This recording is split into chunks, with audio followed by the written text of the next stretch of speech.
Doon po sa bawat gilid ng bundok na bato, doon po kami dumadaan. Dito na po kami sa Sitio Ibanig.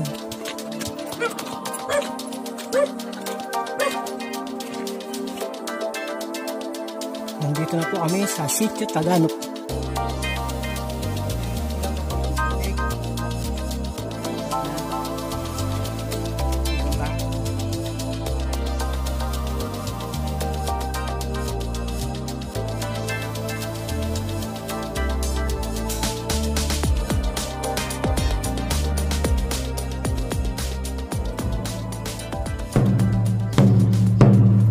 Ito yung Mount Mahig. Sa baba niyan ay Puswag. Ito naman ay Sitio Saliding. Yung Saliding, pababa po kami ng Sitio Dagat-Dagatan. From Sitio Saliding, akit naman po kami ng sa boundary ng Timbangan at Sitio Saliding. Pero hindi kami didiretso ng Timbangan. Ang daan namin pababa ng Sitio Ibanig.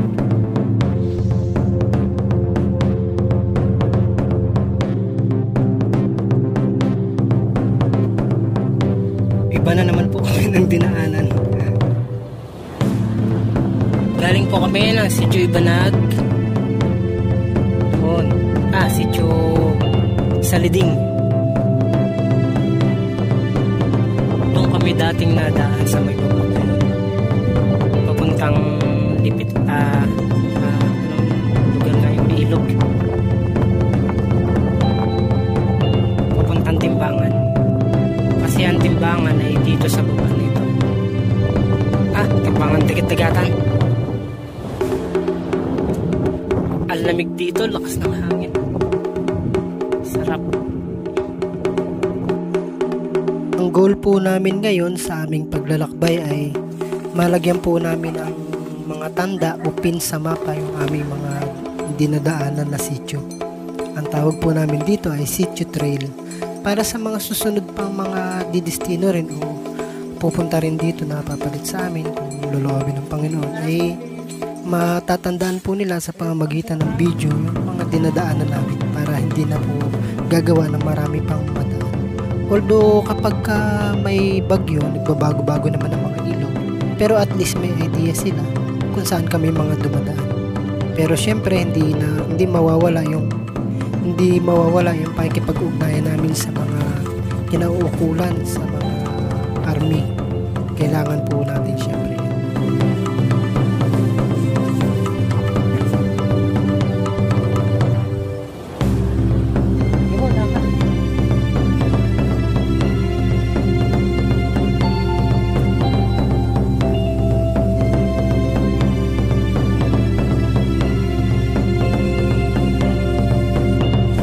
Kasama ko si Brad Pineo ng Sitio Saliding. Papunta po kami ngayon sa Sitio Amaling dahil nandun ang aming motor. Pinabagtas po namin ng habaan ilog ng Balingaso papunta ng ilog ng Lipitan. Yan si Kajowa, no? Ngayon po ay pauwi na kami ng Sitio Amaling 2 sa Rizal. Ngayon ay alas 3 ng hapon, kaya kami ay pauwi na. Mas mababaw ba dyan? O baka doon mas mababaw?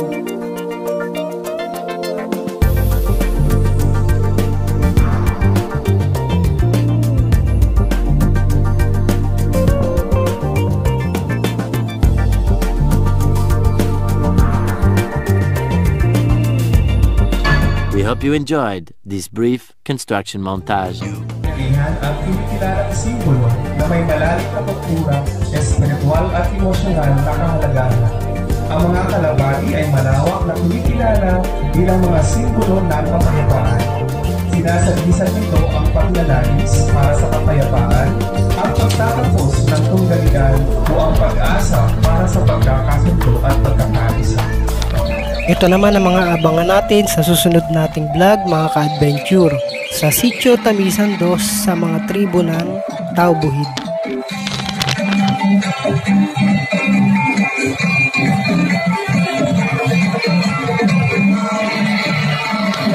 Pero bago po tayo tuluyang magtapos sa video ito ay nais ko po munang batiin ang ating mga reactor sa ating Facebook. Shoutout po kila Brad Marshall Antonio, Kailin Mapinda, Sis Altea Burlado, Aris Tomaca Puot, Melanie Sison, Eman Barolo, Moises De Lara, Raymark Malyari, Lexi Barleta Kalingasan, Akpin, Christian, si DSBJ Jeronimo, Renida Coscus, Michael Jan Briones, Alexis, Buneros Bailan, Celine Mindoro, RJ Villaram, Jan Bernon Abritia, CJ, Warren Ramos, Marijoy Ubales, Edmer Saulong, Marisan Pangilinan, Nelson Enriquez, Rolly Pizarriton at Trendin Sibradjo Habacon, Noemi Alavera, Sunday Tindido, Teresa Rayos, Darren Magsino, Robilin K. Reyes, Elizabeth De La Cruz, Romer Asuren, Sam Lacheca, Ambet Rayos, Annabel Balinton, Ed Meyer, Tars Panay, Jesly Talamisan, LB Bustilio, Rona De Los Santos, at Jenny, Ermau, J. Mark Orteliano, Reynard Ariola, Patrick Martisano, at last but not the least, Michelle Gubal. Salamat po sa inyong panonood. Babu!